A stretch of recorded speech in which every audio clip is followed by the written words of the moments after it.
I'm Pat Mayo, and I'm opening up Mayo's Mailbag, answering your emails and tweets. How can you get yours read? Simple. Subscribe to the email advice feature on RotoExperts, or tweet your questions to me, @thepme. That easy. First question comes from SSR121. Handsome name, by the way. He, or she, asks, standard 5x5 non-keeper, rank these four corner infielders, please. Kendrys Morales, Justin Morneau, Lance Berkman, and Manny Machado. Thanks. Since it's non-keeper, let's throw Machado out right away. Sorry, Manny. And I think we can toss Berkman and his wildly declining skill set into the trash as well. So, Morneau versus Morales. This comes down to how risky you want to be. The difference between the two is negligible, so for me, it's all about the upside. Morales switched to a significantly worse ballpark in Seattle and may have to play out of position with the Mariners' logjam at first and DH. I don't like that. Morneau, meanwhile, appears to finally be healthy from the concussions that killed his production the last few seasons. At his best, he'll excel in average, runs, RBIs, and home runs.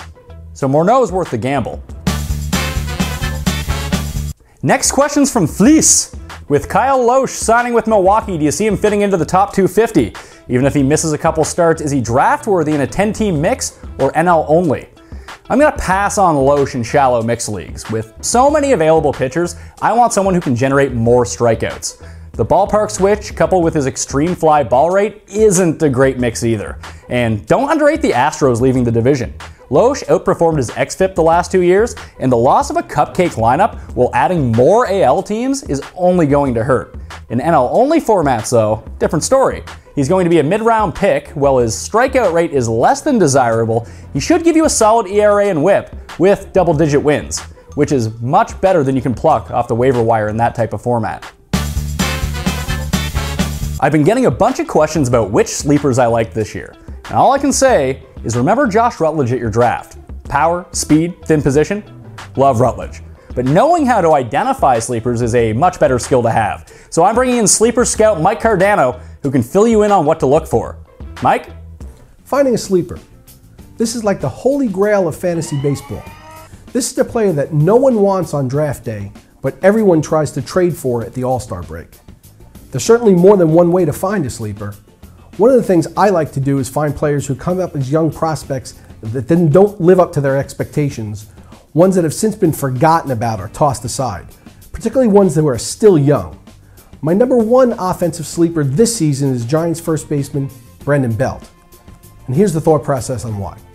First, I think it's important to note that Belt will be just 25 years old next month. He was a highly touted prospect that made the Giants 2 years ago out of spring training as a 22-year-old. There's no doubt he was overwhelmed as a young player. The game was simply too fast for him, which isn't uncommon for young rookies. You hear it a lot in football with quarterbacks where they say the game just moves too fast for them. You can't think when you're up at bat, you just have to read the pitch and react to it. It's the whole Willie Mays thing. They pitch it, I hit it. They hit it, I catch it. And the physical tools, they just take over. Belt has spent much of his time in the majors trying to catch up to speed both mentally and physically. These are things that prospects like Mike Trout and Bryce Harper were able to do right from the get-go. Belt has as many home runs this spring training as he did all of last season. In 19 spring games, Belt is 26 for 60, batting .433.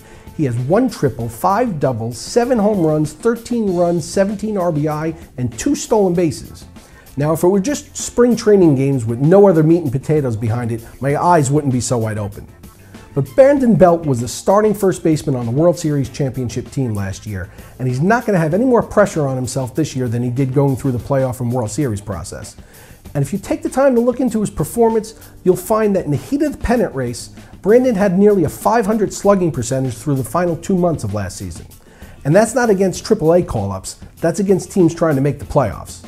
So to me, when you put last year's great finish together with what he's showed this spring and the fact that he can now play free and relaxed without any expectations, it means he's a prospect that's turned the corner.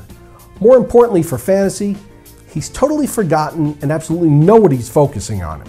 Belt is currently being taken as the 21st first baseman in most drafts, and I think he's someone that will prove to be an absolute steal if he falls that far in yours. And that's an example of how you prospect for a sleeper. Mike Cardano, bring in the info. Let's head to Twitter for the final question. My guy Brian Boy in KC has a trade inquiry. Give up Cano for Dustin Pedroia and Michael Bourne. Now, this is all about team needs. If you can afford to give up the power, absolute no-brainer.